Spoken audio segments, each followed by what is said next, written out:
Assalamualaikum warahmatullahi wabarakatuh. Gimana teman-teman kabarnya pada kesempatan hari ini? Baik ya. Pada kesempatan hari ini kita akan belajar tentang metode penelitian atau yang disebut dengan research method. Mungkin teman-teman sering kali mendapatkan istilah itu. Apa yang dimaksud dengan metode, metodologi, dan metodologi penelitian? Ibaratnya gini teman-teman semuanya, kita akan samakan persepsi kita.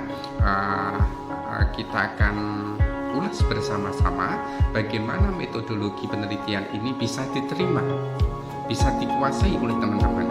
Kalau metodologi atau metode itu adalah bagaimana kita adalah sebuah cara. Berbicara sebuah cara itu adalah berbagai macam cara. Berarti caranya bukan cuma satu, tapi caranya bermacam-macam. Itu adalah metode, cara mencari sesuatu. Ketika mencari sesuatu inilah yang disamakan atau metodologi. Ya, metodologi itu adalah mencari sesuatu, prosesnya. Sedangkan riset itu adalah sebuah cerminan kita mencari kebenaran, ya, mencari kebenaran atau memotret kebenaran itu seperti apa. Apakah di situ ada masalah? Apakah itu realita ada yang kurang? Ibaratnya kalau kita orang itu bercermin, kita di depan cermin, ya, sebenarnya kita mencari sesuatu. Mencari sesuatu itu apa kekurangan kita, apa yang belum rapi, contohnya apa yang kurang tepat, itu seperti itu. Jadi ketika kita berbicara metodologi penelitian, berarti ibaratnya kita mencari sesuatu, memotret sesuatu, baik itu untuk memunculkan sesuatu yang baru atau temuan yang baru, atau mengevaluasi yang sudah ada, atau juga kita memotret saja, hanya mendeskripsikan apa yang sedang terjadi. Itu bisa. Itulah yang dinamakan dengan metodologi penelitian. Mencari sesuatu, proses sesuatu, inilah yang dinamakan metodologi penelitian. Lalu, kenapa penting penelitian itu atau mencari sesuatu kebenaran itu? Kita seorang akademisi, sarjana, magister, doktor, atau ya Anda yang menempuh perguruan tinggi, ya, perbedaan sarjana atau vokasi inilah bertanya. Ketika vokasi dia itu lebih kepada aplikatif, ilmu-ilmu yang pastinya dipergunakan. Tetapi kalau kita sudah berbicara sarjana, ya kan, magister, dia akan membentuk sebuah temuan-temuan baru. Kita berpikir baru ke depan seperti apa. Inovasi kita ditingkatkan di sini, sehingga dari hasil inovasi peningkatan kita nanti akan menunjukkan sebuah penemuan-temuan baru yang inovatif, baik itu teori, baik itu rekayasa sosial, atau yang bisa dimodelkan sebuah temuan-temuan yang terbaru, atau mengevaluasi hasil-hasil yang sudah ada. Itu adalah potret di dalam mengapa penelitian itu penting. Kita seorang akademisi, sarjana yang memiliki kemampuan untuk berpikir, kemampuan untuk mengkritisi, kemampuan untuk menganalisis, kemampuan untuk mengevaluasi sebuah keadaan atau realitas sosial. Itulah yang pentingnya penelitian itu ada. Oke, sekarang gimana? Bagaimana menentukan masalah di dalam penelitian? Masalah penelitian itu kadang ada, kadang tidak. Ya, ketika tidak ada penelitian, ketika ada masalah, apakah perlu kita teliti? Itu tingkat intelijensi manusia yang berbeda. Kadang masalah itu, ya, yang kita anggap biasa menjadi fenomena yang baru, fenomena yang bagus untuk diteliti.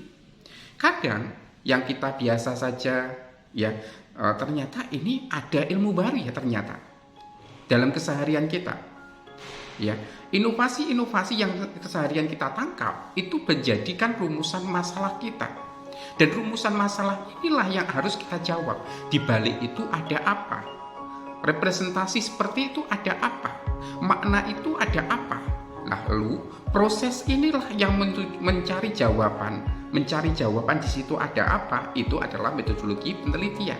Dalam mencari metode ini, cara pengumpulan data, menganalisis data, menentukan informan, menentukan sampling, itu adalah proses penelitian hingga nanti memunculkan sebuah model baru. Ini yang disebut dengan aksiologi. Aksiologi itu adalah value atau manfaat di dalam penelitian itu apa, begitu. Sehingga nanti teman-teman harus bisa memprediksi apa yang akan dicari. Jadi jawaban ini yang akan dicari ini sebenarnya sudah ada jawabannya, tetapi kita harus perlu proses untuk mencari kebenarannya. Yang disebut di sini kalau di dalam ilmu kuantitatif, pendekatan kuantitatif itu namanya hipotesis. Sudah ada jawabannya. Kalau di dalam ilmu kualitatif itu, pendekatan kualitatif itu dinamakannya predicting. Ya, tetapi kalau predicting tidak boleh dimunculkan terlebih dahulu. Kalau terhipotesis itu bisa tertulis terlebih dahulu. Begitu. Jadi proses inilah yang dinamakan proses penelitian untuk mencari kebenaran, ya, sehingga menimbulkan sebuah temuan-temuan terbaru atau hasil analisis yang terbaru. Hipotesis dan predicting itu memiliki suatu suatu fenomena yang diprasangkakan terlebih dahulu. Ya, sebenarnya peneliti ini upayanya banyak sekali. Dia sudah memiliki jawaban, tetapi jawaban itu kadang betul, kadang salah. Makanya ada proses penelitian. Upaya inilah yang harus diukur. Dan ketika kita mengukur itu, menggunakan beberapa teori, kajian-kajian ilmiah terstruktur, sehingga kita memberikan kesimpulan itu tidak ngawur, tidak sekedar opini, kan ada sistematikanya gitu. Di dalam penelitian juga seperti itu, ya. Penelitian harus seperti itu. Ada secara ilmiah, ya, bukan kalau kita berbicara tentang kata siapa, kata dia kata siapa gitu. Itu adalah cuma rumor, tetapi tidak ada bukti.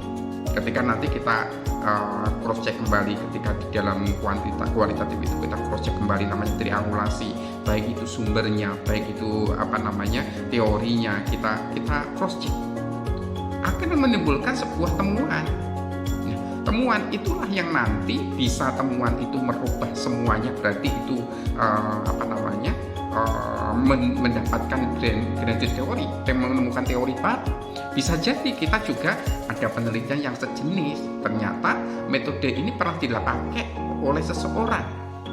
Hipotesisnya seperti ini, ya, hipotesisnya dapat X, jawabnya sudah tahu X, tetapi dia memunculkan penelitian terbaru lagi. Oh, ternyata jawabannya tetap X. Itu bisa jadi, ya, karena itu adalah namanya mengevaluasi di dalam teori. Jadi teman-teman di sini jangan bingung untuk menyusun skripsi atau menyusun penelitian dengan berbagai cara metode. Makanya jangan putus semangat untuk belajar metodologi penelitian.